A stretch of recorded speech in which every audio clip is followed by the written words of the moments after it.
मी तर माझ्या रिद्धी सिद्धीला दररोज पोटभर जेवण करून पाठवते शाळेमध्ये. त्यांना कंटाळा आला तरी माझ्या हाताने खाऊ घालते, कारण लेकरांना त्यांची भूक कळत नाही आणि क्लास चालू असताना त्यांना भूक लागते. इकडे निघालो तर आम्ही रिद्धी सिद्धीला घरून निघालो तर स्कूलमध्ये जाण्यासाठी.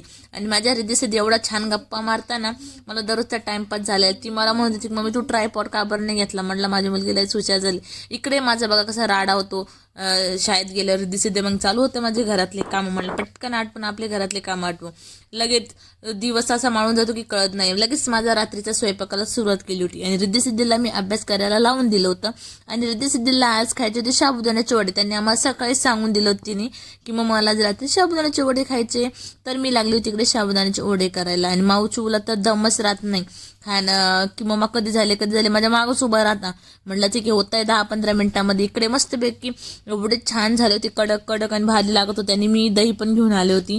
रिद्धी सिद्धीला दही सोबतच आवडतं. आणि इकडे मी रिद्धी सिद्धीला ताट करत होती, दही दिले होते आणि इकडे रिद्धी सिद्धीला दिले होते वडे. सगळ्यात अगोदर मी रिद्धी सिद्धीलाच देते आणि नंतर मग मी जेवण करते सगळ्यात शेवटीला. इकडे रिद्धी सिद्धी अभ्यास करत होते. त्यांना म्हटलं हात धुवा आणि तुम्ही पटकन जेवण करून घ्या, म्हणजेच तुम्हाला तुमचा फेवरेट नाश्ता. आणि इकडे मी बसली होती फराळ आता नव्हता, आज उपवास नव्हता मला, पण त्यांना खायचं म्हणून मी पण खाल्ले. आणि स्वयंपाक नव्हतं केला, मी मस्तपैकी हेच खाल्ले. खरंच खूपच छान लागत होते आणि मला तर खूप आवडले. मुलींसोबत माझी पण आई